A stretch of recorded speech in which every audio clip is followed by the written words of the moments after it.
ఈరోజు ఒక అద్భుతమైన సంగతి మీకు తెలియజేయాలని నేను కోరుకుంటున్నాను. ఆ యొక్క పాఠం ఏంటంటే గాడ్స్ విజన్ అంటారు, లేకపోతే తెలుగులో దేవుని దర్శనము.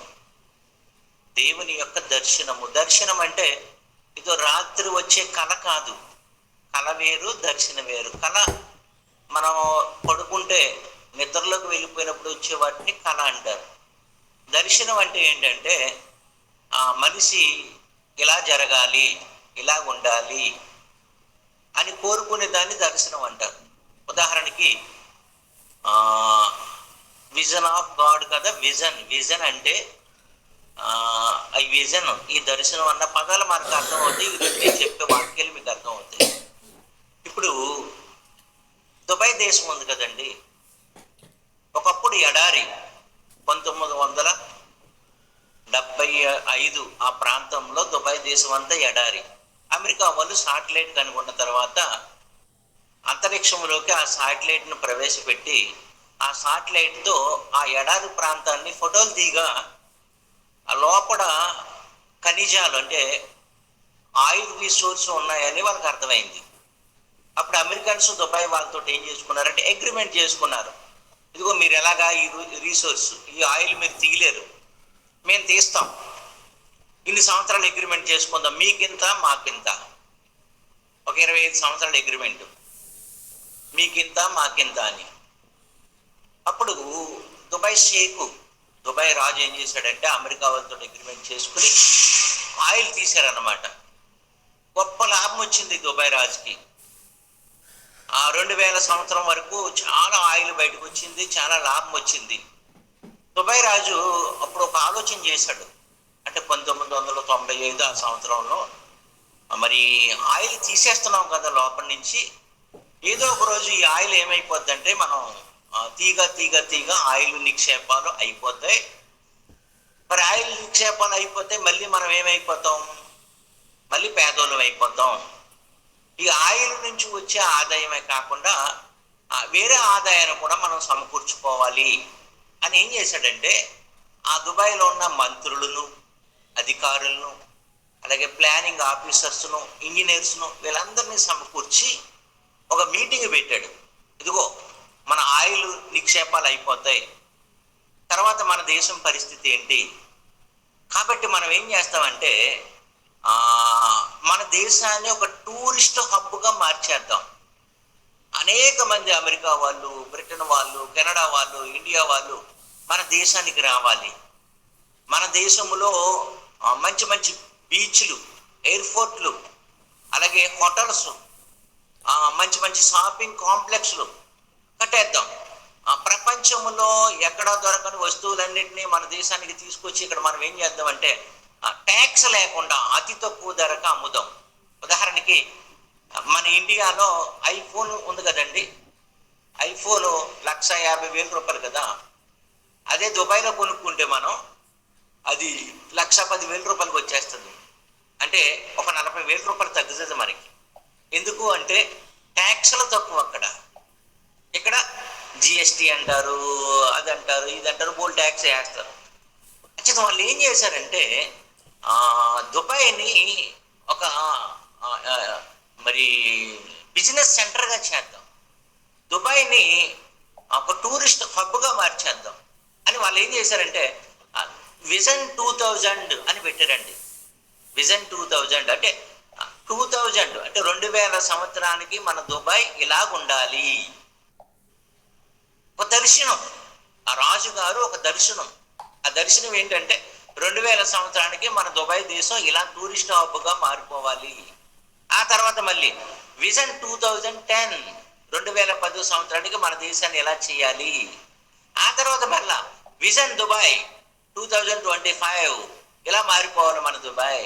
ఇప్పుడు మళ్ళీ విజన్ 2030 2030 సంవత్సరానికి మన ఈ దుబాయ్ దేశం గ్రీన్ హబ్గా మారిపోవాలి.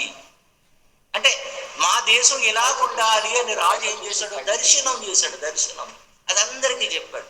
అలా తయారు చేస్తారండి వాళ్ళ దేశాన్ని. చాలా మంది టూరిస్టులు ఆ దేశానికి వెళ్తున్నారు, అక్కడ వస్తువులు కొనుక్కుంటున్నారు. అది వ్యాపార కేంద్రం అయిపోయింది, టూరిస్ట్ హబ్ అయిపోయింది. అబ్బాబ్బా బోల్డ్ డబ్బు వచ్చి పడిపోతుంది దుబాయ్ వాళ్ళు. బోల్డ్ చాలా ధనవంతులు అయిపోయారు దుబాయ్ వాళ్ళు. దానికి గల కారణం ఏంటంటే ఆ రాజుగారి విజన్, ఆ రాజుగారి దర్శనం. ఆ దర్శనం నెరవేర్చడానికి రాజుగారు ఏం చేశాడు? ఇంజనీర్స్ని ఏర్పాటు చేశాడు, గొప్ప పని వాళ్ళని ఏర్పాటు చేశాడు, ప్లానింగ్ ఆఫీసర్స్ని ఏర్పాటు చేశాడు, నమ్మకమైన అధికారుల్ని ఏర్పాటు చేసుకున్నాడు.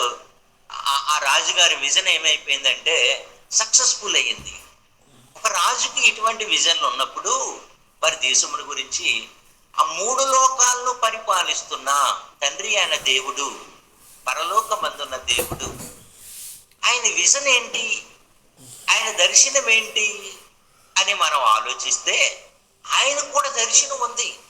ఆ దర్శనం ఏంటో బాప్తిస్మిచ్చి యోహాను గారు ప్రకటన గ్రంథాన్ని వ్రాస్తూ, క్షమించండి, బాప్తిస్మిచ్చి యోహాను గారు యేసుక్రీస్తు ప్రియ శిష్యుడైన యోహాను గారు ప్రకటన గ్రంథాన్ని రాస్తూ 7వ అధ్యాయము, ప్రకటన గ్రంథం 7వ అధ్యాయము 9వ వచనం చదువుతాను. 7వ అధ్యాయం ప్రకటన గ్రంథం 9వ వచనం. నేనేం చెప్తున్నాను ఇక్కడ? దేవుని దర్శనం.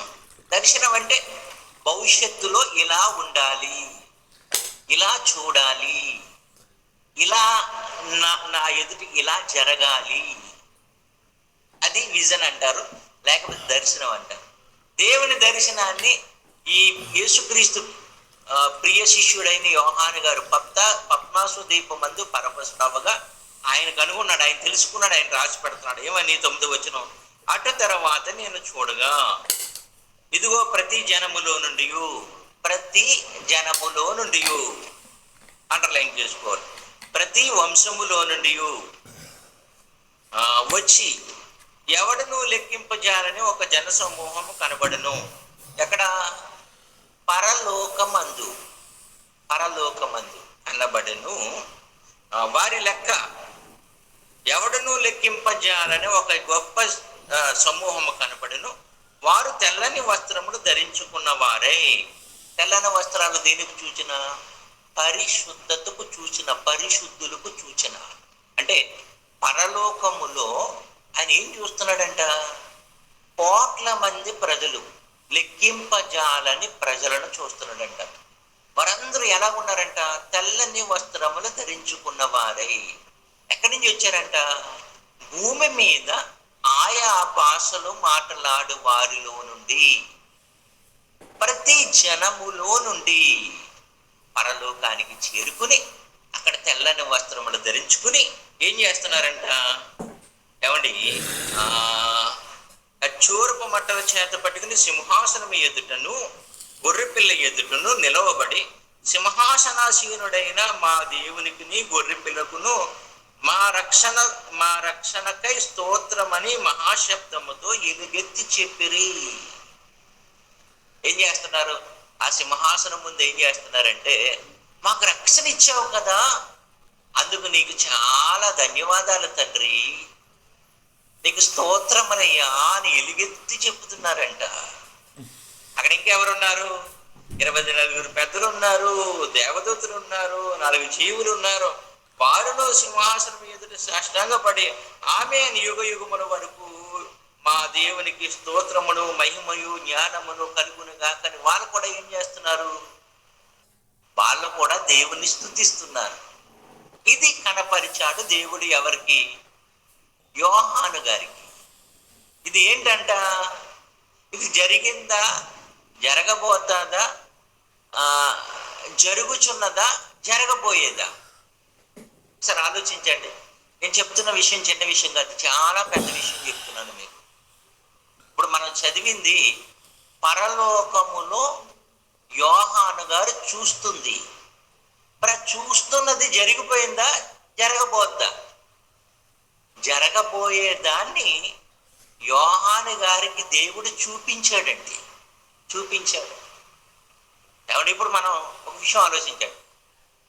కేరళ వాళ్ళు యేసుక్రీస్తుని నమ్ముకున్నారు, ఆఫ్ఘనిస్తాన్ వాళ్ళు యేసుక్రీస్తుని నమ్ముకున్నారు, ఇంకా పంజాబీ వాళ్ళు యేసుక్రీస్తుని నమ్ముకున్నారు. కొండ మీద ఉన్న చాలా మంది సవరా పీపుల్స్ యేసుక్రీస్తు నమ్ముకున్నారు.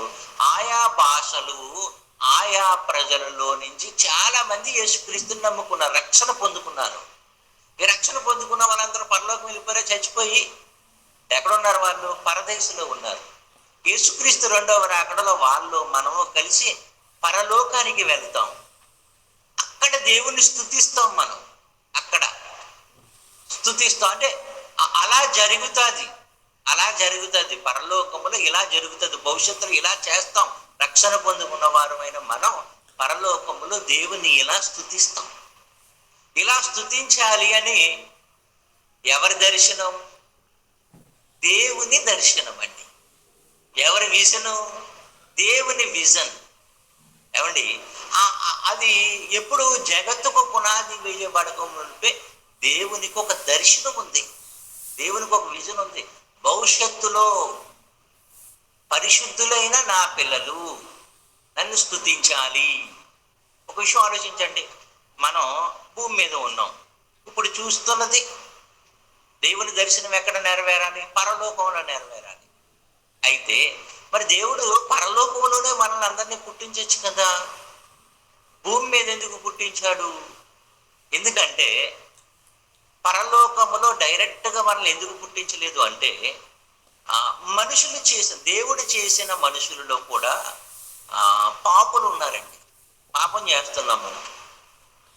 పాపం చేస్తే దేవుడికి గిట్టదు, దేవుడు ఒప్పుకోవడం. అందుచేత మనం చేస్తున్న పాపాన్ని భూమి మీద పరిశుద్ధపరచాలి. పాపిని దేవుడు భూమి మీదే పరిశుద్ధపరచాలి. పాపముల గురించి మనకేముండాలి అంటే చాలా అవగాహన ఉండాలి. క్రీస్తు యేసు రక్తమందు మనం పవిత్రపరచబడాలి. అందుకనే భూమి మీద దేవుడు మనల్ని పవిత్రపరిచి పరిశుద్ధులుగా ఉండే వారికే దేవుడు పరలోకం ఇస్తున్నాడు, పరిశుద్ధులకే పరలోకం ఇస్తున్నాడు దేవుడు. ఓకే, ఇది దేవుని విజన్, దేవుని దర్శనం. మరి దేవుని దర్శనం నెరవేరాలి అంటే మరి దేవునికి ఈ భూమి మీద నమ్మకమైన వారు కావాలి. దుబాయ్ రాజుగారి దర్శనం నెరవేరాలంటే ఎవరు కావాలి? మరి నమ్మకమైన పనులు కావాలి కదా, మరి తెలివైన ఇంజనీర్స్ కావాలి కదా. ఆ దర్శనం నెరవేర్చడానికి గొప్ప ఏమంటారంటే సాక్రిఫైస్ చేసుకునే జీవితాలను మరి దారపోసే వారు కావాలి కదా. ఈరోజు దుబాయ్ ఒకప్పుడు ఎడారి దుబాయ్ ఇప్పుడు ఎలాగైపోయిందంటే అందమైన పట్టణంగా అయిపోయింది. ఎంతమంది కష్టపడ్డారు దాని వెనకాల, ఎంతమంది పగలు రాత్రి కష్టపడ్డారు. అలాగే పరలోకమందున్న దేవుడు ఆయన దర్శనం నెరవేరాలి అంటే ఈ భూమి మీద దేవునికి నమ్మకమైన వారు కావాలి. ఆయన దర్శనాన్ని నెరవేర్చడానికి ఏమండి, ఆయన దర్శనం నెరవేరుచున్నది, నెరవేరబోతుంది. ఆయన దర్శనం సక్సెస్ఫుల్ అవుతుంది. మరి అది సక్సెస్ఫుల్ అవ్వాలి అంటే దేవుడు దాని వెనకాల చాలా పని చేశాడు. ఆయన మాత్రమే పని చేయడం కాదు, అనేక మందిని పనిలో పెట్టాడు ఆయన దర్శనాన్ని నెరవేర్చుకోవడంలో. మరి ఆయన దర్శనం నెరవేర్చడంలో మన బాధ్యత ఏంటి, మన పాత్ర ఏంటి? ఎప్పుడైనా ఆలోచించారా ప్రియమైన దేవుని పిల్లరా? ఎప్పుడు నువ్వు కోరుకుంది నెరవేరిపోవాలనుకుంటావు కదా, మరి దేవుడు కోరుకున్నది నెరవేరాలి కదా. నీకు కూడా కొన్ని దర్శనాలు ఉన్నాయి కదా. ఇదిగో నా కుమారుడు సాఫ్ట్వేర్ ఇంజనీర్ అయిపోవాలి అన్నది ఒక తండ్రి దర్శనం. సాఫ్ట్వేర్ ఇంజనీర్ అయిపోయి నా కుమారుడు మంచి కారు మీద రావాలి మా ఇంటికి, వాడు కారు మీద తిరగాలన్నది ఒక తండ్రి దర్శనం, ఒక తండ్రి విజన్. అప్పుడు కుమారుడికి చెప్తాడు, రే నువ్వు బాగా చదువుకోవాలరా, హైదరాబాద్ వెళ్ళి మరి ఐటీ ఫీల్డ్లో రాణించాలరా నువ్వు. ఇప్పుడు కొంతమంది పిల్లలు యవనస్తులు, వారి దర్శనం ఏంటి, వారి విజన్ ఏంటి? ఏఐలో ఆర్టిఫిషియల్ ఇంటెలిజెంట్, అందులో నేను ఒక రోబోటిక్ ఇంజనీర్ అవ్వాలి, నెలకు 5 లక్షల రూపాయలు శాలరీ తెచ్చుకోవాలి, మా ఇల్లు చాలా మంచి ఇల్లు కట్టేసుకోవాలి, 4 గదులుంటే 4 గదులకి ఏసీ పెట్టేయాలి, మా ఇంటి ఎదురుకుండా ఒక పోర్టుగో ఉండాలి, అక్కడ మంచి 4 బళ్ళు పార్కింగ్ చేయాలి, ఒక మంచి కారు ఉండాలి. ఆ ఇంటికి పక్కన ఒక స్విమ్మింగ్ పూల్ కట్టుకోవాలి. ఆ పిల్లల విజన్ అది. విజన్. ఆ విజన్ పూర్తి చేసుకోవడానికి వాళ్ళు చాలా కష్టపడి చదువుతున్నారు. ఆర్టిఫిషియల్ ఇంజనీర్ అవ్వడానికి ప్రయత్నం చేస్తున్నారు. మరి దేవుడి దర్శనం నెరవేరాలి అంటే ఆయన ఏం చేశాడు? ఆయన ఎవరిని ఎన్నుకున్నాడు? దేవుడి విజన్ నెరవేర్పులో కొన్ని సమస్యలు ఉన్నాయి. ఆ సమస్యలన్నీ అధిగమించడానికి దేవుడు ఏం చేశాడంటే కొంతమందిని చూజ్ చేశాడు, కొంతమందిని ఎన్నుకున్నాడు ఆయన. ఎటువంటి వారిని ఎన్నుకున్నాడంటే నమ్మకస్తులని ఎన్నుకున్నాడు భూమి మీద. పరలోకములో తండ్రి అయిన దేవుడు కుమారుణ్ణి, పరిశుద్ధాత్మని ఎన్నుకున్నాడు. కొందరు దేవదూతల్ని ఎన్నుకున్నాడు. ఈ భూలోకాన్ని కలగజేశాడు ఆయన. ఈ ప్రకృతిని అంతటినీ కలగజేశాడు. ఇది టెంపరీ. భూలోకం అనేది టెంపరీ. ఆయన దర్శనం నెరవేరినప్పుడు ఈ భూలోకాన్ని దేవుడు ఏం చేస్తాడంటే తీసేస్తాడండి. ఓకే, మరి ఆయన దర్శనములో దేవుడు ఎటువంటి వారిని ఎన్నుకున్నాడో కొన్ని వచనాలు చూపిస్తాను మీకు, కొంతమందిని చూపిస్తాను మీకు. ఆదికాండము 12వ అధ్యాయము 1వ వచనం నుంచి. గాడ్స్ విజన్ నెరవేర్పులో దేవుడు అబ్రహాముని ఎన్నుకున్నాడు. ఎందుకంటే నమ్మకస్తుడు అబ్రహాము, బద్ధకస్తుడు కాదు, నమ్మకస్తుడు. కొంతమంది బద్ధకస్తులు ఉంటారు. బద్ధకస్తులను దేవుడు చూజ్ చేసుకోవడం, ఎన్నుకోవడం. మంచి యాక్టివ్ పర్సన్ అబ్రహాము. దేవుడు అంటే పడి చచ్చిపోయేవాడు అబ్రహాము. దేవుడు ఏం చెప్తే అది చేసేవాడు అబ్రహాము. ఏమండి, దేవుని విజన్, గాడ్స్ విజన్ నెరవేర్పులో దేవుడు అబ్రహాముని ఎన్నుకుని ఏం చెప్తున్నాడు చూడండి. 12వ అధ్యాయం 1వ వచనం. యెహోవా నీవు లేచి నీ దేశము నుండి, నీ బంధువుల యొద్ద నుండి, నీ తండ్రి ఇంటి నుండి బయలుదేరి నేను నీకు చూపించు దేశాన్ని మటుకు వెళ్ళుము. దేశాలు తిప్పాలనుకున్నాడు ఎవరిని? అబ్రహాముని దేవుడు.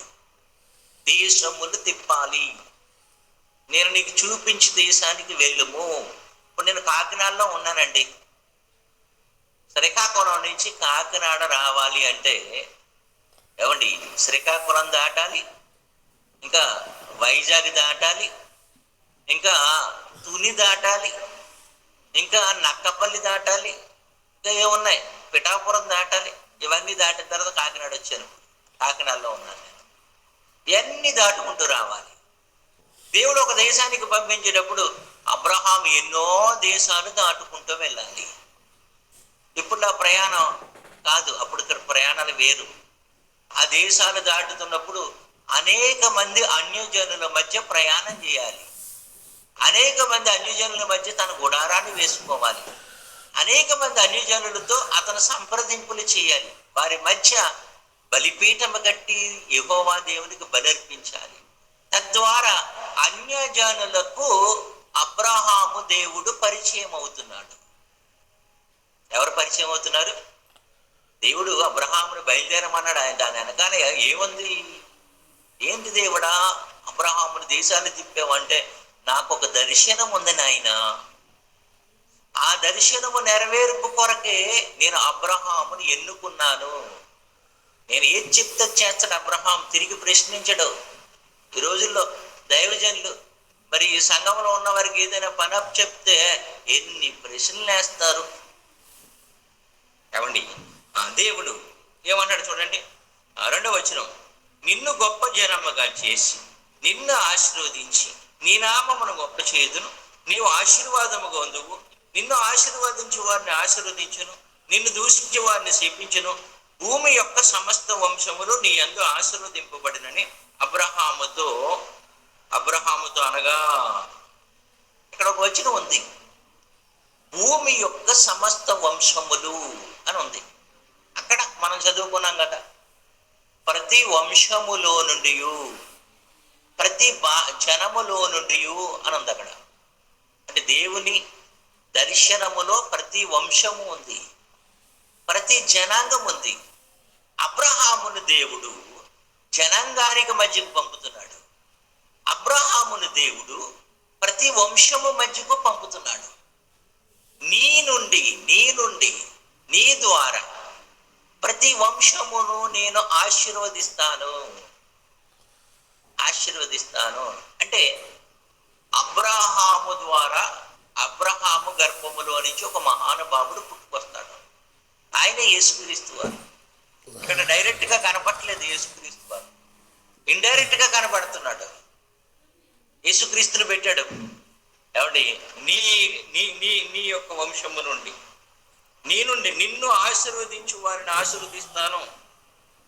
ఏమండి, నీవు ఆశీర్వాదముగా ఉందువు, నీ బట్టి ప్రతి వంశము ఆశీర్వదింపబడును. ప్రియమైన దేవుని పిల్లారా, ఇది అంత మనకు అర్థం కాదు. కానీ ఇందులో ఏముందంటే ప్రతి వంశము ఉంది, ప్రతి వంశముని దేవుడు కోరుకుంటున్నాడు. ప్రతి వంశములో వారిని దేవుడు దీవించాలని కోరుకుంటున్నాడు. ప్రతి వంశములో వారిని దేవుడు పరలోకములో చూడాలని కోరుకుంటున్నాడు. ఇది గాడ్స్ విజన్, దేవుని దర్శనం. ఓకే, అబ్రహాము ద్వారా దేవుడు మహిమ పొందాడు అన్యజనుల మధ్య. అబ్రహాము కుమారుడు ఇస్సాకు, ఆయన కుమారుడు యాకోబు. దేవుడు ఏమన్నాడు? నేను అబ్రహాము, ఇస్సాకు, యాకోబుల దేవుడును. బాల గర్భాల ద్వారా, యాకోబు గర్భం ద్వారా పుట్టుకొచ్చిన ఆ 12 మంది పురుషులు, వారి పిల్లలు ఇశ్రాయేలీలు. వారి ద్వారా దేవుడు అనేక వంశాలకు తన యొక్క దైవత్వాన్ని కనపరుచుకున్నాడు. అందులోంచే యోధా గోత్రంలోంచే పుట్టుకొచ్చారు యేసు ప్రభు వారు.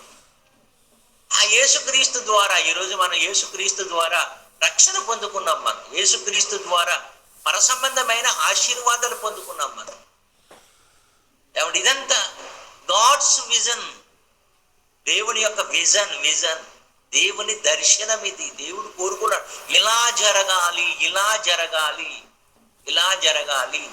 ఇందులో అబ్రహాముని ఎన్నుకున్నాడు, ఇస్సాకు యాకోబుని ఎన్నుకున్నాడు, మోషేని ఎన్నుకున్నాడు.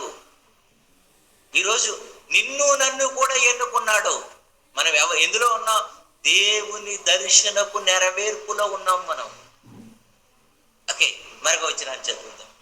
మలాకీ గ్రంథం 1వ అధ్యాయం 11వ వచనం. మలాకీ గ్రంథం 1వ అధ్యాయం 11వ వచనం. ఒక 5 నిమిషాలే అయిపోతుంది. మలాకీ గ్రంథం 1వ అధ్యాయం 11వ వచనం. తూర్పు దేశం అనలేదు, దిశ.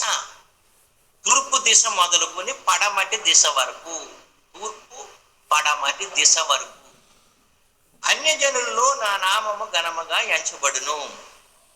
సకల స్థలములలో ధూపమును పవిత్రమైన అర్పమును అర్పింపబడును.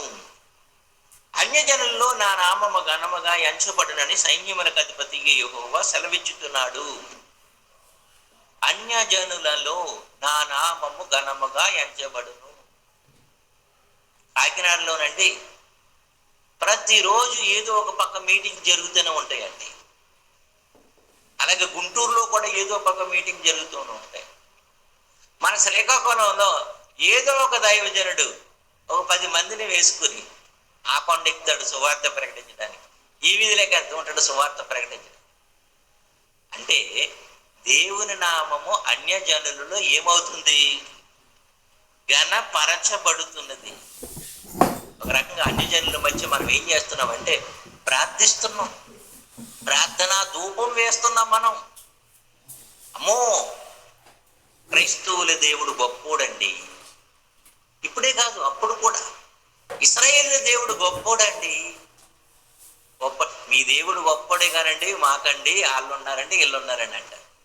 ఇప్పుడు మనం సువార్తకి వెళ్తున్నప్పుడు ఈ మాటలు వినపడుతుంటాయి. అన్యజనుల్లో నా నామము ఘనపరచబడును. అంటే అన్యజనులను దేవుడు వదిలిపెట్టడం లేదు. అన్యజనులలో నుండి అనేక మంది రక్షణ పొందుకోవాలన్నది దేవుని దర్శనము. God's vision, God's vision. ఎక్కడ ఇశ్రాయేల్ దేశము, ఎక్కడ పాకిస్తాను, ఎక్కడ ఆఫ్ఘనిస్తాను, ఎక్కడ భారతదేశము, ఏమండి ప్రతి దేశములోని ఈరోజు క్రైస్తవ్యం ఉంది.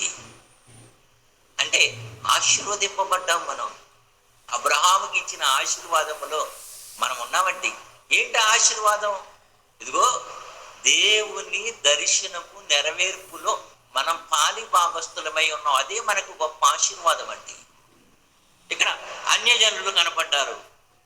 మరొక విషయం, మత్తయి సువార్త ముగింపు చేస్తున్నాను. మత్తయి సువార్త 24వ అధ్యాయము 14వ వచనం. 24వ అధ్యాయం 14వ వచనం.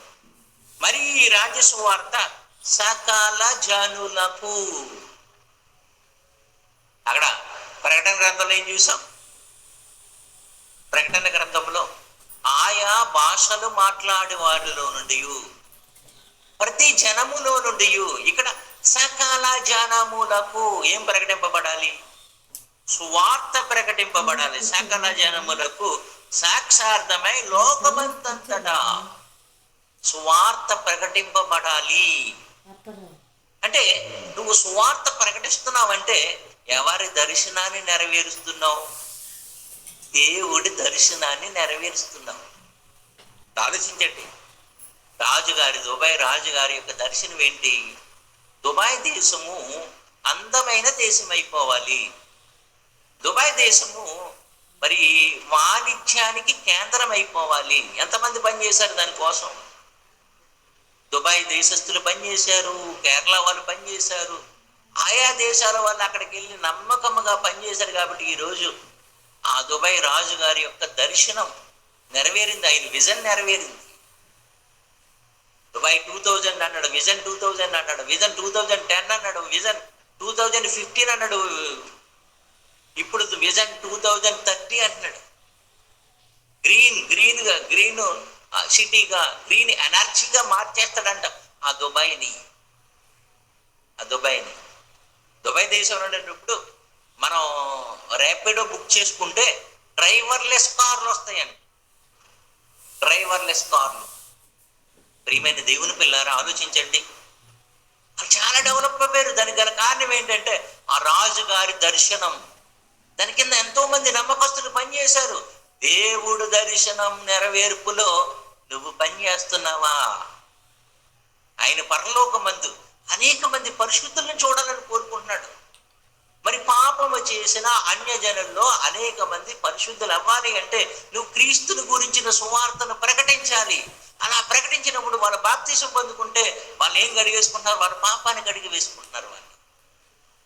వాళ్ళు పరిశుద్ధులు అవుతున్నారు. ఆ పరిశుద్ధులతో దేవుడు పరలోకం నింపుకోవాలనుకున్నాడు. ఆ పరిశుద్ధులతో దేవుడు ఘనపరచబడాలి, స్తుతింపబడాలనుకున్నాడు. ఆయన విజన్ అది. ఆ విజన్ నెరవేర్పులో నువ్వు ఎంత బాధ్యత కలిగి ఉన్నావు, ఎంత పనివాడిగా ఉన్నావు, ఎంత పని చేస్తున్నావు. పుట్టి చచ్చిపోతున్నారు మనోళ్ళు. ఏమైపోతున్నారు? ఆ యేసుక్రీస్తు వారి దైవత్వం కోసం కొట్టి చచ్చిపోతున్నారు వీళ్ళు ఇలా కొట్టి చచ్చిపోతుంటే ఇంకెప్పుడు సువార్త ఎప్పుడు ప్రకటిస్తావు? సువార్త ప్రకటించడానికి బయటికి రా. దేవుడి విజన్, దేవుడి దర్శనం నెరవేర్చడానికి బయటికి రా. కెమెరాలు ఉన్నాయి, మంచి మంచి ఏసీ రూములు ఉన్నాయి. ఆ రూముల్లో కూర్చుని వదులుతున్నారు యూట్యూబ్లో మెసేజ్లు, మెసేజ్లు. ప్రియమైన దేవుని పిల్లారా, మరి అన్ని జనుల యొద్దకు వెళ్ళాలి కదా మనం. ఆయా జనములో నుండి అన్నాడంటే ఆ జనం దగ్గరికి వెళ్ళాలి మనం. ఆయా భాషలు మాట్లాడేవారిలో నుండి. కొండల మీద ఉన్నారు ఆయా భాషలు మాట్లాడేవారు, వారికి సరిగ్గా తెలుగు రాదు.